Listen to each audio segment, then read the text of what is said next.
Hello, everyone. Welcome to the Volt Stand Up to Racism Roundtables. My name is Kim Smouter. I am a member of Volt Belgium and also responsible for a lot of the diversity efforts which Volt has been undertaking, both as a response to the George Floyd murder, but also as a response to Volt's attempts to create an inclusive and diverse Europe and to ensure that the European Union in its actions also fosters a more inclusive Europe. So I'm delighted to be able to host these various roundtables that we will be organizing.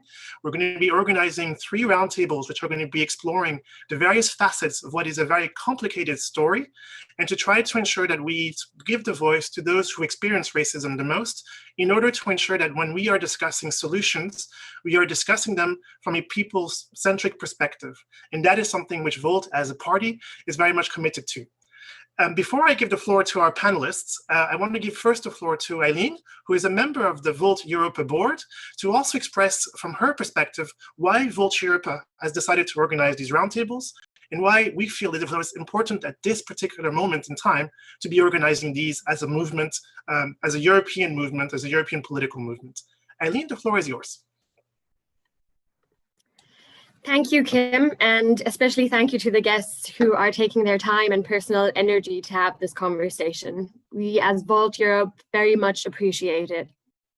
As Volt, we strive to live in a united Europe, not only in terms of political architecture, but also a Europe in which everyone has the same access to opportunities and is treated fairly. A society in which individuals can share their views, their insights, their culture, and be proud of it. A society in which no one feels they have to hide or assimilate, but can be proud and embrace their individuality. A society in which every life is unquantifiably precious and protected. In order to get there, we need to understand first. We need to listen and we need to learn. We need to become aware of our blind spots, especially those unaffected. Become aware of the fact that we cannot assume that we can judge experiences of discrimination objectively. If listening to the painful experiences of a group that you're not part of makes you uncomfortable, then maybe you need to ask yourself why. If a marginalized group expresses their experiences and feelings and you are uncomfortable, if it makes you want to react defensively, ask yourself why. If a marginalized group expresses their feeling, it is not the time or the moment to recenter the discussion around your feelings. Now is not your time. Now is our time to listen. It is our time to understand. It is our time to empathize and to grow from this, to embrace the discomfort and to ask ourselves what role our personal behavior has played. I'm thankful that our guests are giving this incredibly valuable insight and that they are sharing their vulnerabilities with us. I look forward to these conversations, and I think we all should be aware that this is not to be taken for granted. Thank you for you, and I hope that we can all open our ears and our hearts to these experiences and take them as they are. Thank you so much, Eileen, and thank you so much for the kind words. And hopefully we're going to be able to achieve that in the next roundtables. We've organized 3 roundtables, and I kind of wanted to walk you through why we've organized and structured the roundtables the way we have. So we today are going to be talking about why racism in Europe is such a personal story, and also to explore a little bit why the reaction, particularly of Europeans of African descent, has been so strong. And I think that's caught a lot of European leaders by surprise, and also a lot of our fellow Europeans by surprise. And I think the way we envisaged this particular roundtable was to understand why this story is so personal to a lot of us and why it is such an emotional journey that we're all undertaking. So we're going to be exploring that with the panelists. Next Wednesday, on the 24th of June, we will be actually zooming out. So today we're talking a lot about personal stories and personal experiences to try to make you understand why how racism essentially impacts individuals who experience it, and why, as a result of that, we see such a strong emotive reaction across Europe through manifestations, through the statues being decapitated and those types of things, and to really talk about why is it such an emotional story for Europe and for Europeans, and particularly for Europeans of African descent. On the 27th of June, we're going to be talking a little bit about what Eileen has just raised, this question of discomfort. Why is this particular topic so uncomfortable for all of us? And that's what we're going to be exploring together, and also to try to see how can you actually overcome it? How can you become an ally if you feel that this is something that you don't want to see anymore in Europe? So we're going to jump right into this first session. I'm really pleased to welcome three fantastic people from all across Europe. We're going to be talking a little bit about their experiences, and we're going to be exploring together the emotional impact, the reactions that different people around them have been experiencing, and also a little bit exploring why the European experience is a slightly different experience compared to the American one. So that's what we're going to be exploring today. To help me do that, to help us go through this journey, I'm really pleased to be able to welcome Belle Parnell-Berry. Belle is a researcher and a community organizer at Project Parnell. She's also the co-founder and chair of European Race and Imagery Foundation. And I have to say, I was an ex-colleague of mine who was sitting on the desk right next to me at Estimar, where I work. So it's great to actually be able to reconnect with Belle today in a slightly different context. Belle, welcome to the panel. Yes, the mute is always a challenge, isn't it? Joining us as well on this panel is Gilberto Mauricio, who is a global shaper at the WEF, the World Economic Foundation. He's also an ambassador of the African, Caribbean, and Pacific Young Professionals Network. You'll have to tell us more about that and how I can join it. And he's also a climate reality leader, and of course, he's a member of Volt Netherlands. Gilberto, welcome. Hello. It's glad to be here, glad to be speaking to you guys, and glad to be on this wonderful panel to talk about something that is so important and relevant today. Thanks so much, Gilberto. Welcome. And last but not least, I would like to welcome also Julian Gemmer, who is Volt Europe City Lead from Mannheim, Ludwigshafen. And he is also, of course, then a member of Volt Germany. Julian, welcome to this panel. Welcome. Hello. Hi. I'll be turning my camera on in a second, and I can talk more about myself then. Thank you. So let's jump right into this panel. And what I really want to do, first of all, is I guess for those who are listening, who might be unfamiliar with each of you, to kind of understand, well, first of all, who are you and kind of where are you coming from and kind of what is your perspective on the topic? So very quick introductory remarks so that we can kind of situate each panelist in the discussion. Belle, do you want to get us started? Sure. Okay. So I am from the UK. I'm also half American. My dad's from Alabama, and I've been living in the Netherlands for almost 10 years. Since I've been here, I've been very involved in research around the anti-Zwarte Piet movement. Also, since I started living here, I, as you mentioned, Kim, co-founded the European Race and Imagery Foundation, IRIF. And through our work, we are showcasing and amplifying the work of campaigners all across Europe, artists, scholars, teachers, practitioners, all of them working in one way or another against racism that is specific to Europe. And that, of course, often very much involves the personal experience of the practitioner or campaigner themselves, as well as looking at it more broadly in society. So in addition to being a Black woman myself and being part of a diasporic Black family, I'm very much situated as a community organizer, working in various Black communities and looking at how together we can strategize, collaborate across Europe in order to reimagine Europe and make it a more open and inclusive place for everyone. Thanks, Belle, and so welcome to the panel, of course. Gilberto, would you like to talk to us next about kind of what your perspective is and who you are? Well, my name is Gilberto Mauricio. I come from Curacao. So I've been living for 6 years in the city of The Hague here in the Netherlands. I came here to study. I'm doing my master's in public administration. And I do a lot of work in human rights and social justice. I'm also a fellow for Humanity in Action. So I was actually in the US for like a month and a half last year to learn more about the civil rights movement. I was in Atlanta, I was in Alabama, I was in most of Georgia, and then also in Minneapolis in New York and DC. And I do a lot of advocacy work on the Dutch Caribbean diaspora, especially in the Netherlands, but also I'm trying to do a lot of activism. So I'm connected to a lot of different organizations. I try to support their work. I participate in protests. I help with policy.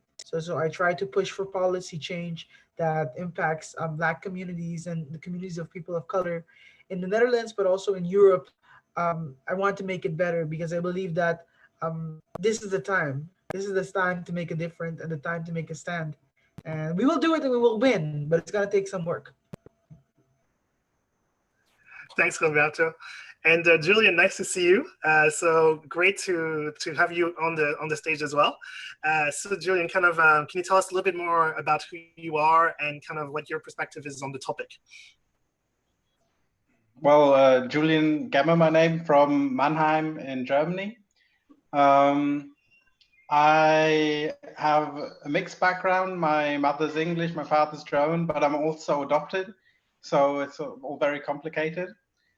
Grown up in absolutely German area, I would say, near Mainz. For many years, I was the only colored person there, so I probably didn't even realize myself I was colored. And now, for about 1 year, I've already been with Volt, and I'm engaged in, well, I enjoy the whole concept and idea of Volt, and I'm engaged in making the world a better place, which also means now with, I'm sorry, I'm seeing I've got trouble with my Wi-Fi. Do you still hear me? Okay, cool. People moving.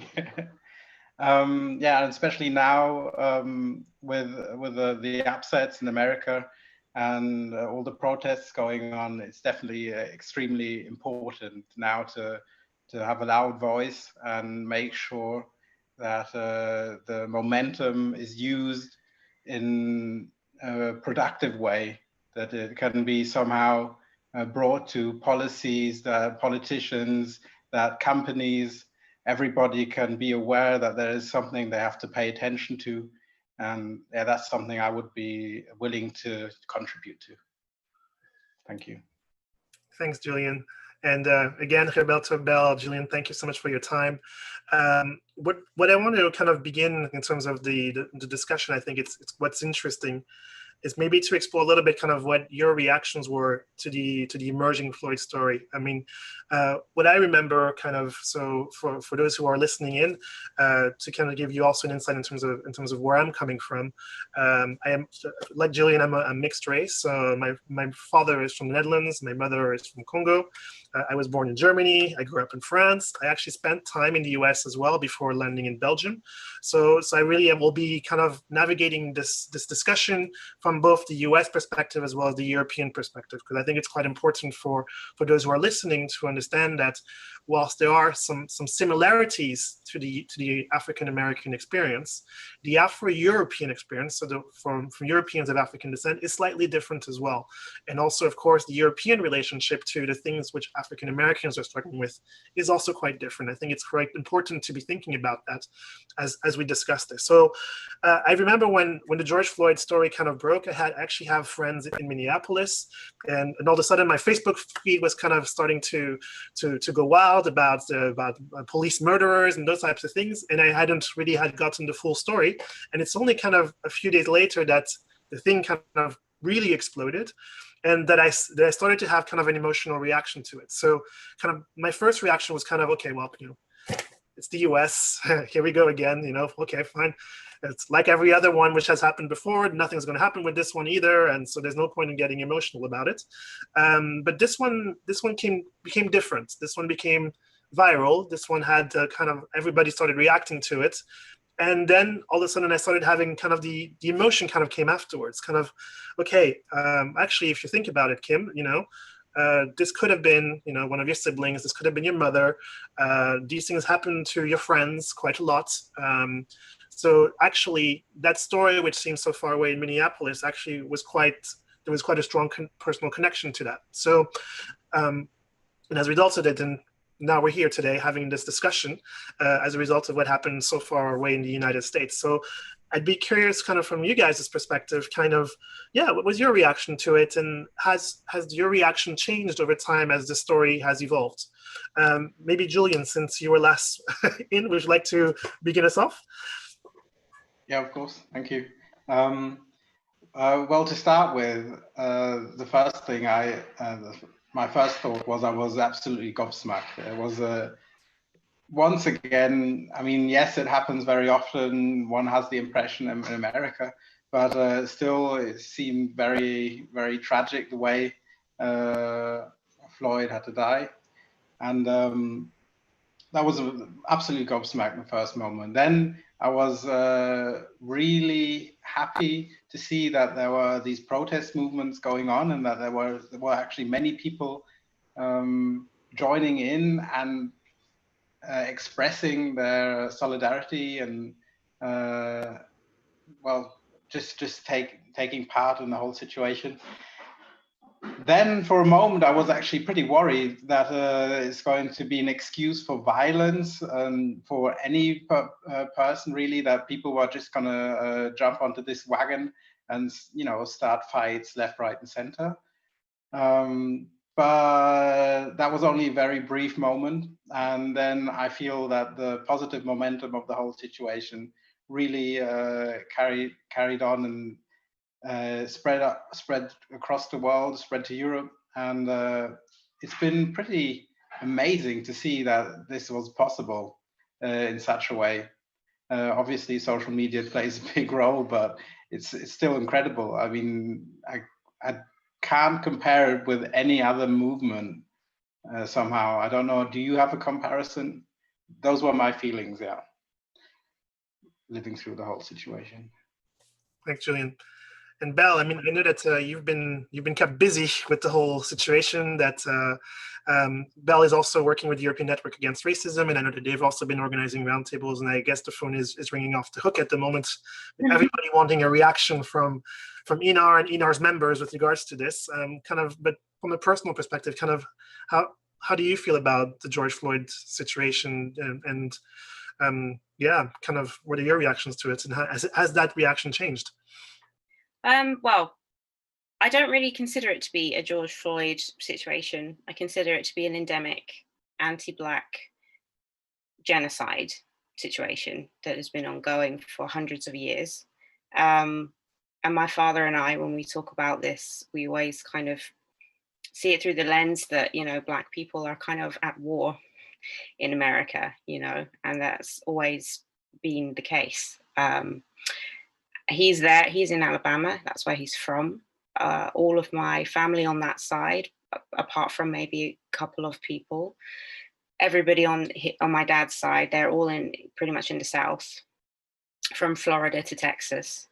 And in the weeks prior to George Floyd's murder, we were starting to hear more about what had happened to Ahmaud Arbery in Georgia, where I have family, and also Breonna Taylor, I believe in Kentucky.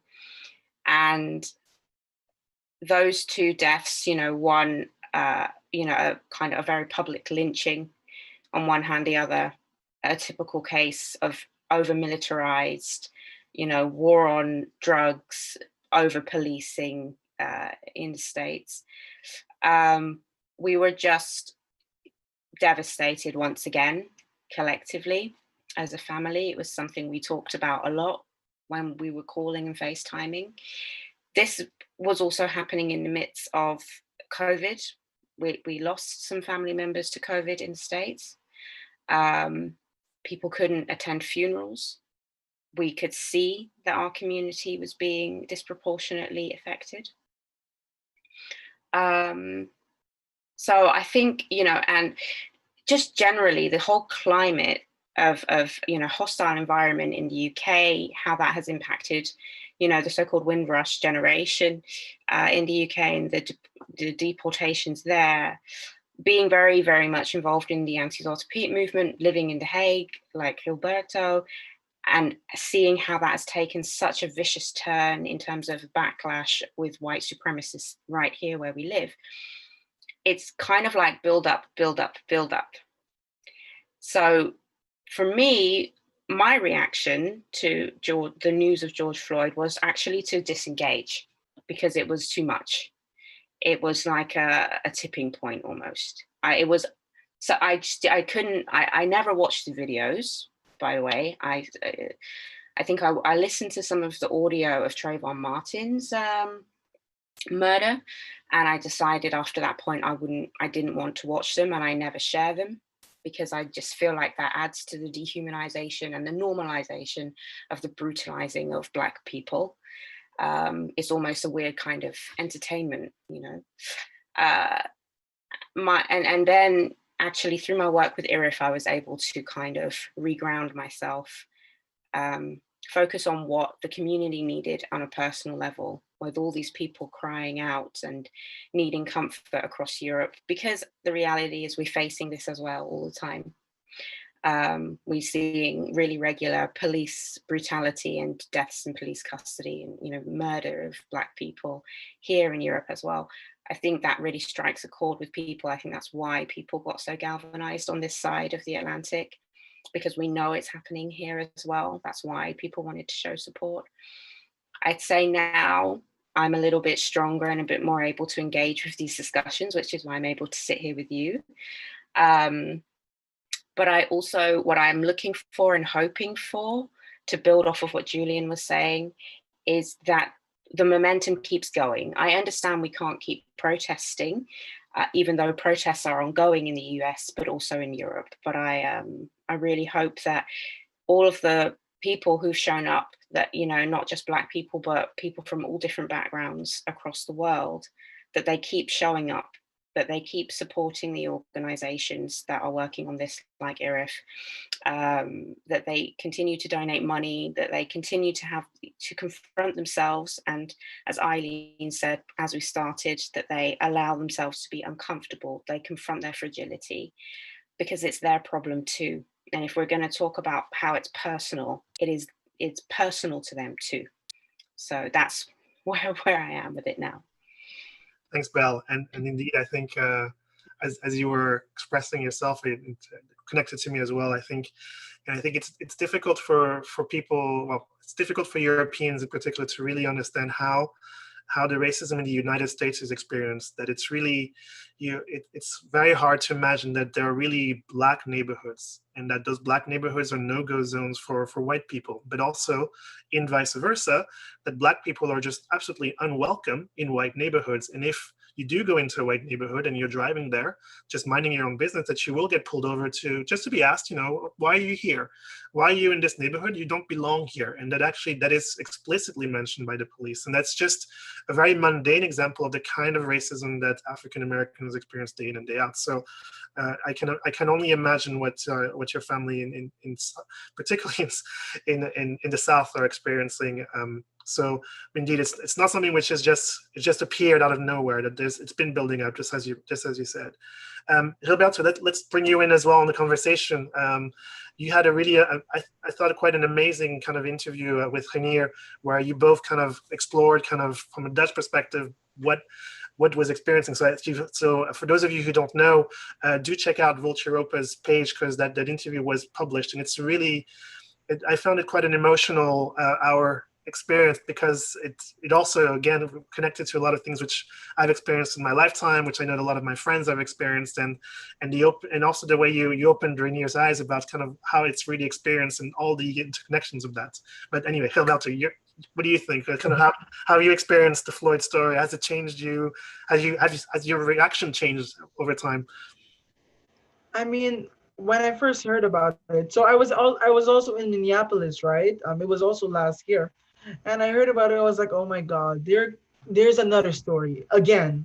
You know, there's always these it's a continual stream of negative news of Black people being harmed or something bad happening, and it lashes out in the media and it rises up, and you know, there's a bit of commotion for a week or two or three, and then it dies out again, and then there's no change whatsoever systemically. No policy introductions. Everyone's like, oh my gosh, it's so bad, we'll send our thoughts and prayers to the family. But what tangibly happens most of the time is nothing. So at the beginning, I was very, oh my gosh, it goes again. But I think the COVID-19 crisis makes it different, right? Because especially as someone, I live alone. I'm a student, so university is closed. So the only access that you have to the outside world is via your PC, via social media, via phone calls. So every single time you open that web page, there is a consistent stream of traumatic events being pushed into your psyche, and that is very depressing. And it's very and what comes up to me is that it could have been me, or it could have been my little brother. You know, it can always be someone that looks like me that is in that situation. You say the wrong thing, or you don't even say the wrong thing. You just are in the wrong place at a specific time, and then boom, you're dead. And that is intense because it impacts you in so many different ways. And at the same time as this is all happening, there's this assumption that you have to continue to function in a normal level. You have to work on your papers. You have to hand in your thesis. People expect things from you, because life goes on. But at this consistent stream of things, life never just goes on. There is something that is happening at the backdrop of coronavirus, not to mention, right? Like coronavirus and the pandemic has already been an intense experience, particularly for people of color, and Black people, especially across the world. And now, above and beyond that, you have um, this recurring stream of Black trauma being imposed onto the images of people's minds. And it's tiring. It's tiring. And then I was angry. I was angry because I was so done with this content. We always end up in these status quo discussions about, oh yeah, it's so sad what's happening in the US, but it happens here.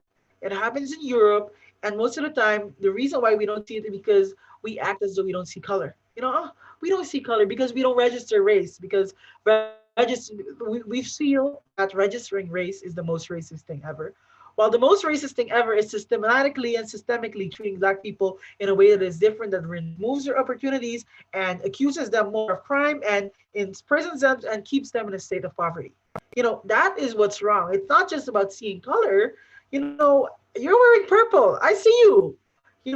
Like if I say that I don't see what you're wearing, it doesn't make it true. And then when I look at the discussions in the Netherlands, it irritates me sometimes because everyone is like, oh yeah, but they condemned racism. Like if just because you're in a garage and you call yourself a car does not make you a car. You can say you're not racist and then still go out and do racist things because we live in a society that is endemically racist because of the fact that these things are happening across the board. And I'm from a Black majority country, and racism happens there too. you know um, Black people are still the people with the least opportunities, where I'm from, Curacao. So it's not just it affects everybody. And then when I look at this discussion, it has fired me up though, and I'm really grateful that it's happening. I'm really grateful that I feel that this is that it's the time for change to start happening. I call this the second civil rights movement, because the momentum is there and the energy is there and the right circumstance. So I don't think this is coincidental that this specific movement happened during COVID-19. COVID-19 gave people a chance and a time to think about things, to reflect upon things. And now they know, they see it because you get it inside of you every single day. And it has reached such a peak that you cannot ignore this any longer. And it's been ignored for 400 years. Thanks, Roberto. I think we were all nodding our heads and shaking it furiously in agreement. So I think it's certainly an experience which is an agreement, whether we're based in the UK, in Germany, in Belgium, or in the Netherlands, that it seems that indeed it's something which is in some ways, we're a pan-European movement, but clearly racism seems to also be a pan-European experience, which is interesting in and of itself. I wanted to kind of pick a little bit on what you've all said with regards to kind of the experience in Europe. So, do you feel that the conversation, which at least in Belgium, so in my country, or the country which I call home now, the conversation has been very much about the protests and the question about whether the masks were being worn or not, and the social distancing was being respected or not. That was kind of the key focus. Forget the topic, but actually, are they wearing the mask? Are they keeping social distancing? And look at these people who aren't respecting social distancing. They don't respect the healthcare workers. And that was kind of one discussion. In Belgium, certainly the conversation around colonialism, particularly as more and more of the statues were essentially kind of used as targets, or at least as the symbols in which to express your discontent with the situation. And that certainly led to a conversation a lot about that. And also then, of course, the conversation about police brutality with, at least in Belgium, we've had a report of a Black MEP, which was harassed by Belgian police. And also as a result of that, then a protest from the Belgian police saying that they are not racist and those types of things. So my question, I guess, to all three of you is, do you feel that in that conversation where we might potentially be losing perspective on the personal experience of racism, that actually this does impact individuals, as we've all been expressing in our opening remarks about how it personally touches us, how each of us have had that very emotional reaction, of whether it is kind of to reject even more of these kinds of traumatic experiences, or indeed the anger, which I certainly felt when I saw that all of these Facebook pages turning into all of these Black Lives Matter supporters overnight, even though it's like, well, this has been happening for years. Where have you been for the last few years? So, and especially from businesses who all of a sudden have awoken to their new realization that they are now supporters of African American diversity, even though they've never hired an African American in their entire lives. So there's all these questions which certainly were kind of jumping in my mind. So, but yeah, how do you guys feel? Do you think that maybe the story is already running away from the personal experience of what's happening, or do you guys think actually no, we're in the conversation is moving the right way? I leave the floor to you guys, whoever wants to pick this one up. Well, I'll just jump in to say, I think it depends on what platform you look at, because the platforms are there reporting those, that personal element, just like they've been chronicling the deaths in police custody or during police arrests. If I think about the Netherlands, we've got publications like One World, we have platforms like Dipsaus, we have Control Alt Delete, which really, monitors police profiling and deaths in police custody. And through those platforms, for instance, as this started, they've republished stories that they originally wrote about people like Mitch Henriquez, who was murdered just 5 minutes walk from my house. And then there were protests in The Hague. There's also, in March of this year, Tommy Holton, who was killed in exactly, like I said already, killed in exactly the same way as George Floyd. Those stories are there, and the personal element is out there. The work that IRIF does, we're always combining the personal with the broader societal. And our campaign, Quotes of Resistance, actually have postcards here, so I'm glad you asked. Like, these are two of our most recent quotes that we published this week by Mo Wabale, who's based in Switzerland, and this one by Jenny Caldas, who's based in Germany, in Berlin. And just making a statement about society through the personal experiences of whether it's discrimination and hypervisibility in the academic environment, as in Jenny's case, or whether it's about police profiling or ethnic profiling, I should say, and police brutality. And again, hypervisibilization in Mo's case. And they've done incredible work. So, but I think we have to ask ourselves, who is considered mainstream news? Because these conversations will continue once it's no longer a hashtagable moment, but it's a case of where. And so again, I come back to this point, which I guess you will raise when in the next episode.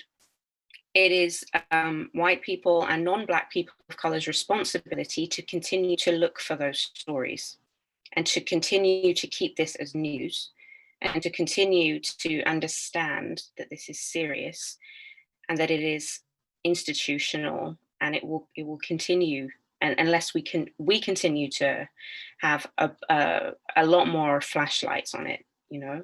If it's only left to small underfunded grassroots organizations, there's a limit to what we can achieve, unfortunately, because of the capitalist society we live in. But if we get the kind of attention we've had in the last 2 weeks, if we continue, then our platforms can grow, and we can start to really, it won't just be this tokenistic statements that we're seeing from all these organizations, right? These tone deaf, oh my gosh, it's so terrible. And you know, as you said, where have you been? We can do more. We need to do better. Julian, do you want to jump in on this? Yeah, I would actually like to focus on two things you said, Kim, because you mentioned that we might be losing the focus on the individuals. I think it was said during the discussion already that I think it was actually Belle who said that she doesn't necessarily focus on George Floyd, especially considering the whole movement and the whole protesting, which I actually feel from a personal side, a personal view, that losing the individual aspect is maybe natural. It will come with time, because in the end, I don't think any of us actually knew George Floyd personally. I just want to clarify, though, I didn't say that I don't focus on him and his family, just that this situation and this discussion and the movement, I don't see it as being about him. I see it as being much more about a global assault on Black people. But yeah, sorry, I just wanted to have that clarified. Okay, no, I understood you correctly. Yeah.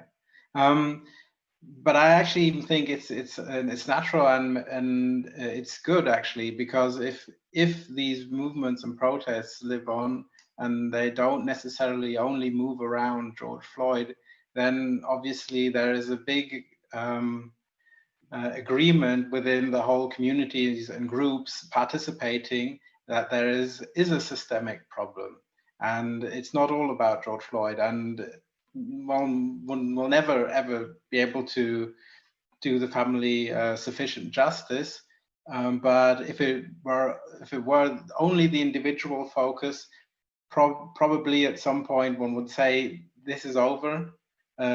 This person is not relevant anymore now, and one would move on. But if the whole concept, the idea of the movement, and the feeling that there is something that we have to deal with, and somehow, well, yeah, it's an inclusion problem, isn't it? I mean, there are people not included yet in the society as full human beings. And if this is the understanding, not for the focus on the individual, I actually feel it could be going in the right direction. Obviously, I think what is important is that the whole movement is not allowed to lose focus completely. I mean, I don't know whether you heard of what happened in Germany yesterday evening in Stuttgart. I haven't heard many details yet, but that seems to be an example for what a big mob can do by people just being at the same place, you know, coincidentally, and at the same time, and all of a sudden, out of nothing, more or less, they start a riot. And I think it's important not to forget one's motive in the whole situation, which I think that's something we can contribute to. That we can always keep this motive, the idea. Why are we actually talking together? It's not always going to be George Floyd. It's going to be exactly like you said, the Black community. How can they have an equal standing in jobs, in politics, in everyday life? How can I have an equal standing going down the road, going into shops? Yeah. And also another thing I was thinking of, I mean, we're talking about racism and racist actions. I feel I do actually want to differentiate, because I have friends and I know many people who have already uttered things in a racist way. Um, Something that you would probably then tell them, think about your actions. I mean, I know you don't want to be like that, and we all are flawed in some ways. And I think it's always good when you can consider these people not principally racist in their character. Obviously, they can still. I mean, I would consider myself a decent human being, but definitely there are situations where I behave in a bad way to my partner or whoever. Yeah, that's what I was thinking. So I think there are two types of racism that we should stress. Is one is the, like with my friends, people that you can work with, and somehow there's a that you can build on some understanding, and they all they need is a nudge in the right direction. And obviously then you've got this systemic racism, which is, you should really be able to separate. I mean, we should really talk about the separation of the two, because there you've got people actually well, being willingly ignorant and well, probably even to their own benefit, you know, if they exclude Black people from their areas in the US, as you described. And I think one has to be really forceful with, and the other one you have to be understanding with. Yeah. So I think one should be both. Yeah, you're absolutely right, and indeed, I think we all utter it, and I think it's maybe to also acknowledge that it's not just a Black only issue. I know that when my father fell in love with my mother, he experienced quite a lot of discrimination the other way around, because he was white and he was from a middle background, whereas my parents were, or rather my mother's side was quite a wealthy African family, and so you can experience it in both ways. And I mean, we hear also a lot, when I think some interesting ones to highlight, which people don't think has an impact, but it does. The whole question of whenever the Black and ethnic minority community says something, that you often get the response back, well, if you don't like it, go home, which is an extremely hurtful one, especially from, I think, all of us. Where we are born here in Europe, we grew up in Europe, we studied in European schools, we have European passports and always have had them, and then to be told that you should go home, as if you're some second-class citizen. I think we all experience that all the time. I know that the North Africans also experience that a lot as well. So absolutely, I definitely. But Gilberto, sorry, would you like to jump in as well and kind of give your thoughts and views on this? Yeah, definitely. So there's a lot of things going on in my mind. Let's begin with the combination of the personal and the societal. I think it goes both ways, right? So on the one hand, the personal is important because the personal, it connects you with individuals and humanizes, and ultimately anti-racism and being pro-justice is a process of humanization of people's lives that have been dehumanized for ages long. To make them human again, it's sometimes important that we focus on stories that are powerful and that make a difference. At the same time, structural and societal issues are also great because these stories are magnified. They're multiple. They're in the hundreds. They're in the thousands. They're in the millions. So both of those aspects are important. I think the media we love a good sob story. We love talking about, oh my gosh, how you felt offended or how you felt hurt. And that's important because we care about people, and we should respond towards their pain because I see you, I empathize with you, and I feel you. At the same time, you know, just because someone hurt doesn't mean that your thing is, just because someone was not offended does not necessarily mean that what you did was right. You cannot offend somebody and still be being mean. You cannot offend somebody and still be racist. And I'd like to connect to what Julian was saying. Um, I think we focus a lot on racism as racist as an identity type. While it's not just an identity, it's about the fabric of the institutional society that we live in, the fabric of our relationships, of the way we see ourselves, or the way we see others, of the way we relate to power structures. That is the issue with racism. And I like to share, the quote of Martin Luther King is, he says something about, let me read it. I have almost reached the regrettable conclusion that the Negro's great stumbling block in the stride to her freedom is not the white Citizens Council or the Ku Klux Klaner, but the white moderate who is more devoted to order than to justice, who prefers a negative peace, which is the absence of tension, to a positive peace, which is the presence of justice, who constantly says, I agree with you in the goal you seek, but I can't agree with your methods of direct action.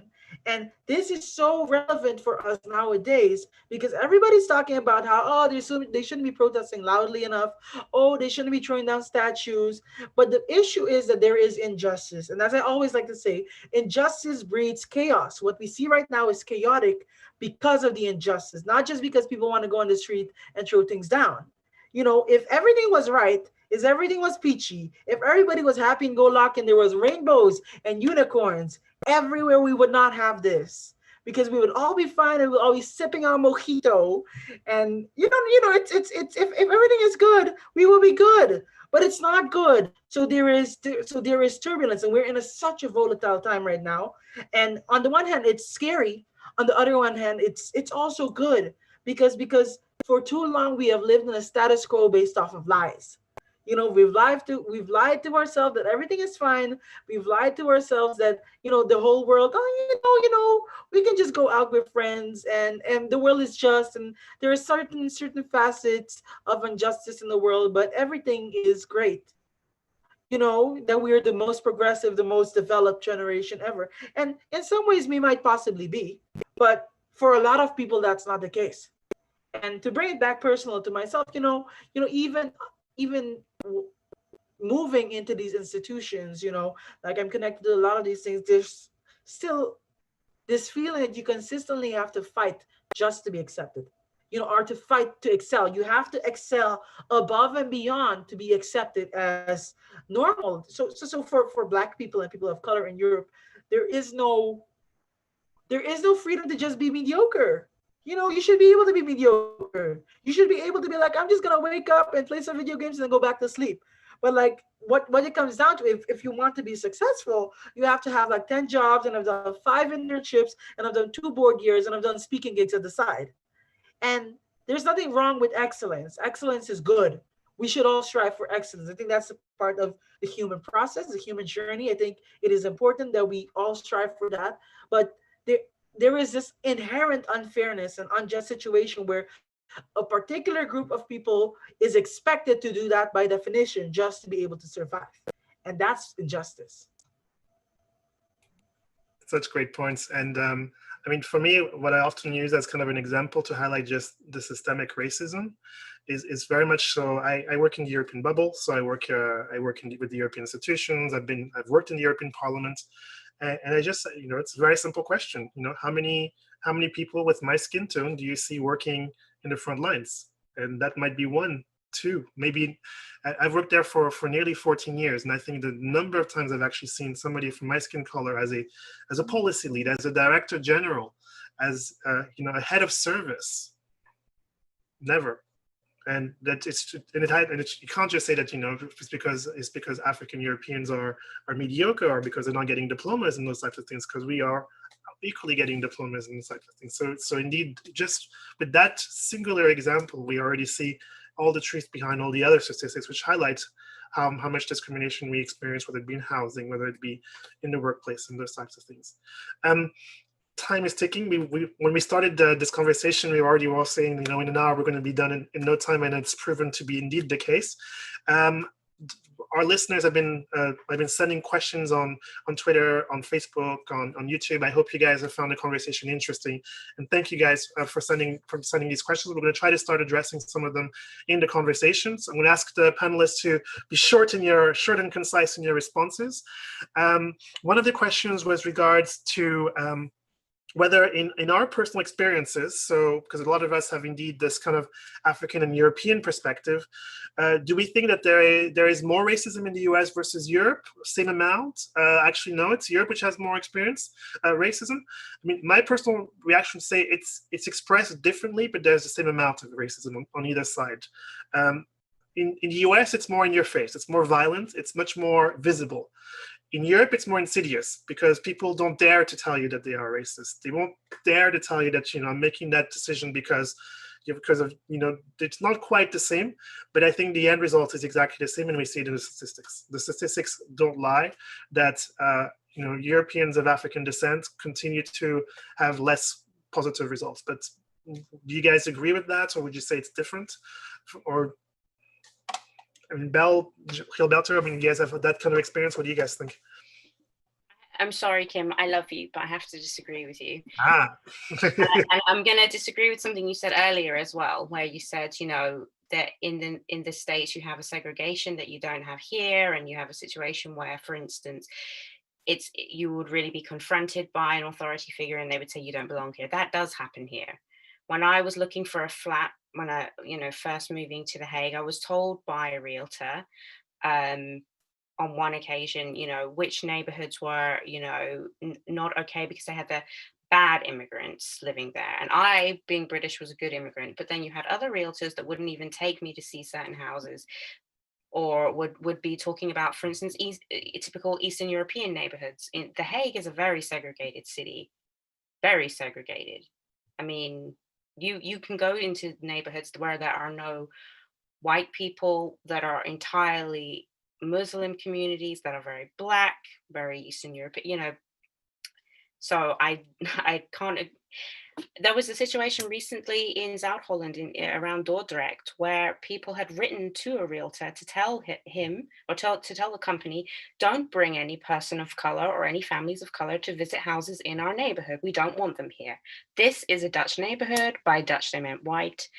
And I just think, to finish, because I know we have to be brief, I don't think there's any use in trying to compare or quantify this. The US and most nation states in Europe are white supremacists by nature. They built themselves that way. They became nations, unified, they unified their provinces, and in the states, they unified and became a federation in the same kind of time period, and using the same methods at the same time that they were colonizing and taking people's resources, using forced labor to become wealthy. That if those are your roots and that's in your bones, it says everything, and we don't need to quantify it or explain like, oh, this is subtle, that is explicit. I mean, just the other day, I went to the butcher's to buy ribs, and I was told that the Horeca ribs, so ribs for catering businesses, are over here. Come this way. How much more explicit does it have to be? Pretty explicit. And also in France, you had the same thing with the banlieues and things like that. So I'd add on to it that, I think the biggest difference between the US and Europe is that Europe, we love to hold on to this identity of innocence. While no, there were no slaves here. The thing is, the injustice has been exported into other countries, and the economic benefits have come to Europe. So although it is not as you don't hear people in the media say these things as loudly, it's still there, and it's just as bad because these things aren't measurable. You can't measure how much pain it causes on individuals' lives, because for some people it's a lot of impact, for others it might be less, but it's still there. Right, and it still scars all of us. So exactly. We had another question, a super interesting question with regards to could we eliminate, in terms of our from our different kind of lived experiences, kind of what it's like to go out and things like that? Are there additional fears and mental loads that we experience and those types of things? Julian, maybe you haven't had a chance to speak and answer the other one, so that's okay. Yeah, I'm glad you asked me, because I must say, from really now, this is a personal. My personal experience has been positive. I'm 33 years old, and there is really not much I can complain about. I suppose I went through life fairly lucky, because looking at my neighbor just next door, he had to handle or deal with the loss of SH1T. It was hard for him. And no, but there are good and positive stories, and I personally didn't experience racism much in a harsh way. Yeah. Maybe kind of as a follow-up question, kind of to what extent, I mean, to what extent do you guys think that there is the expectation that we need to act a certain way in order to be given the right kind of approach, you know? So we all express ourselves very well, we all present well, we avoid saying bad words and expressing them. So, you know, to what extent is it to kind of, if you're the good African, then you're fine, then we'll treat you well, versus, you know, you have to kind of bury all of your African expressions. As long as you kind of act white, quote unquote, then you're fine. Do you guys feel that that's indeed kind of what our expectation is, and therefore if you do that, then the racism will be okay? Or do you think, no, it's actually completely wrong, really doesn't make any difference, you're still going to experience it regardless? Code switching only gets you so far. That's all I have to say. I mean, yeah. In all honesty, I've stopped. You know, at the beginning of my career, I was like, oh yeah, you have to do all these things to be able to fit in. And I was like, no, you know, I'm wearing that hoodie to work. You know, I'm gonna be doing the things that I'm doing all of the time because I don't think it protects you. And to live unauthentically as a response to racial injustice, you know, is to deny yourself the pleasure of being your full self. You know, and I think that's the last thing we should ever do is try to conform ourselves to an expectation of society that only removes the actual you from living and not just merely existing. So it's definitely something that a lot of people that I know struggled with at the past. But you know, be yourself, be you. Sorry, I just want to respond. Also, I think that when we do that, I mean, there's a lot of pressure for us to do that, but I think that we also run the risk of being used by, you know, racist institutions as tokens, which will happen anyway, whether we want it to or not. But also people around us, you know, the liberals, the moderates that Gilberto was talking about, will say, well, my Black colleague is okay with these jokes. You know, my Black friend doesn't mind, you know, or, you know, my cousin is dating a Black girl or a Black guy, and they're good with it. You know, when we're playing, you know, the nice Negro or whatever, but on the other hand, it's scary and it's hard and it can be dangerous. And I think that's why so many of us continue to present in a certain way. But I agree with you, Gilberto. Like, at a certain point, you just kind of be yourself. It's very radical, but it's that's the biggest form of personal resistance, right? To be able to just be yourself. I think that's such a poignant moment, and indeed, I think that's something which is so important at this stage to not get lost in that whole wave of what's happening at the moment. We received a lot of questions, kind of about kind of what is the best thing that's somebody who's kind of listened to our stories and kind of feels galvanized to try to make a change, at least in their immediate entourage, what they can do. Some of that we're going to park in any case, because the third roundtable is really going to be spending a lot of time around kind of how you can be a good ally and kind of a meaningful ally and not just a token ally, i.e.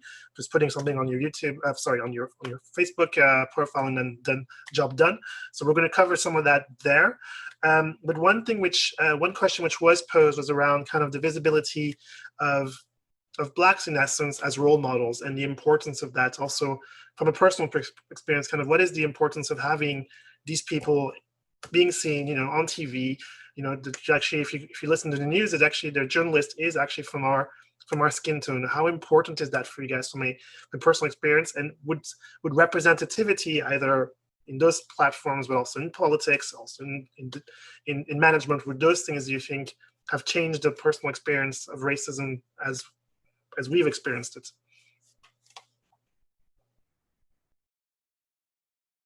I think I'll go for this one, I guess. Yeah, well, when I look in the Netherlands, you know, we have not a single member of parliament that is Black. You know, we don't have there are barely black people in the public. I mean, if there's a black person, you know them. You even know them by name base. They're like, hey, how are you doing? Um, just because it's so rare. And I'm glad and grateful that I was raised in a black majority country where I got to see these people, you know, black people as leaders of the country, you know, but it's kind of sad for a lot of black people, especially young children and young boys and young women. Um, how do you, you know, how can you achieve something if you don't even know what that means? You know, who are your role models? And it's so important to be able to have people to look up to, but not just to look up to, but you know, to ask questions. You know, a black teacher, people that you can engage with that know what it's like to live and to act in these institutions, that know what it's like to navigate these structures and that have been there before. And particularly in Europe, it's such a big issue because of the fact that you know, a lot of immigrant populations and black populations here have not been living here for more than 1 or 2 generations, which means that there is no historical legacy coming down where you can be like, oh, this person back in the 1900s did this and did that. So we need to have more presence now. Al, Julian, do you guys want to jump in on this one, or? Yeah, I might just add a little something. Is okay? Sorry. I must say it's just incredible when TV goes on and you see a black moderator or a black politician, and you realize this is now from a German perspective or even a European one. You realize, oh yeah, that's a thing. Yeah, that it's so nice that this is actually happening. And I think really one that just holds it just shows you that there's still a long way to go until that doesn't surprise you anymore. And I mean, if just to stretch it a bit, I mean, I don't think I've ever seen an Asian politician in Germany, or, you know, moderator or anything. I mean, obviously they're not as numerous maybe as the white population, but there must be someone with the ambition to, you know, be on TV or do the moderation somewhere. I haven't seen one. So No. yeah, it's very weird. It's a long way to go. For indeed. I mean, Belle, in terms of the work that you do, you see, is it similar from your perspective? Yeah, I mean, I think that the thing is we do have these historical figures and these role models. I think the problem has been that because there hasn't been enough investment, you know, we don't learn about Anton de Kom in Dutch curriculum, in you know, Dutch primary schools, and you know, we don't learn about the British abolition movement and how many Black British people, even in that time, you know, 200 odd years ago, were involved in that. You know, you don't learn about that in school. And I'm sure the same is the case, you know, France, Belgium, wherever you look. You know, Kim, you know, how much are they taught about what happened in Congo and what the Belgians did, you know, in schools? Or we're only just starting to see that. So a lot of this knowledge is lost. It's not archived. And that is a huge commitment of IRIF, is to archive. And in the Netherlands, we also have, you know, the Black Archives, who are working very hard to uncover those narratives and those, you know, those key figures. And we have role models all around us. But again, they're underfunded. Their lives are put in danger. You know, the one, you know, Gilberto was talking about the political climate here and the landscape. We have Sylvana Simons, who started her own party specifically to talk about, you know, anti-racism, you know, and discrimination and so on. And her, you know, her life is really, she's being threatened for wanting that for her country. You know, her life is in danger for that. So the people, they are there, but it's about how they're treated. It's about where they're allowed to move, how visible they're being allowed to be. to come back to the question that you're going to handle in like 2 sessions, people need to go out and look for it. Do the work. Don't call up your Black friend or ex-colleague and ask them to do it for you.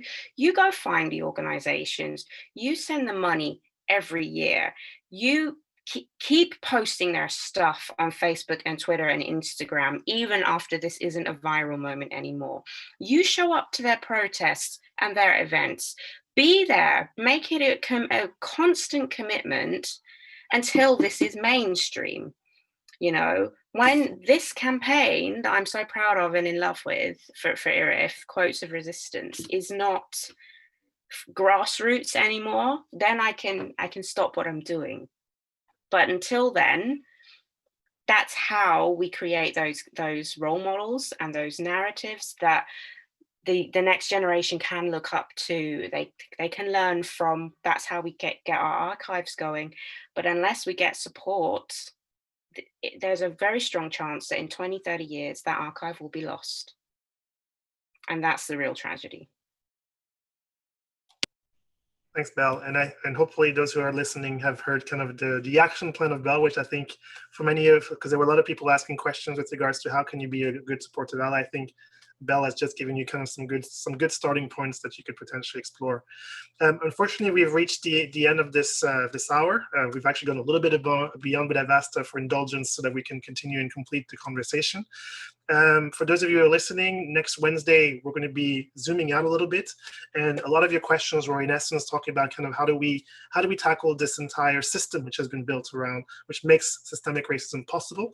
So we're going to explore a bit some of your questions in those panels. And also the last panel is very much around kind of how do we move from discomfort? So how do we actually experience the discomfort, accept it, look at the past, understand how Europe's colonial history kind of colors everything that makes this conversation so uncomfortable also for us, you know, for those of us who are, you know, Europeans of African descent. It's a very uncomfortable conversation to have. It's very personal, as we've explored today, but also it's of course a personal story for you as well. And so we're going to discuss how do we use that discomfort and turn it into a positive. So Gilberto, Julian, Belle, thank you so much for contributing your time, for contributing your emotions, for being so raw. And I hope that many of you will be joining us next Wednesday when we continue this conversation and zoom out a little bit and really talk about this pan-European problem. Thank you, everyone, for joining us, and see you on Wednesday. Thank you. Thank you.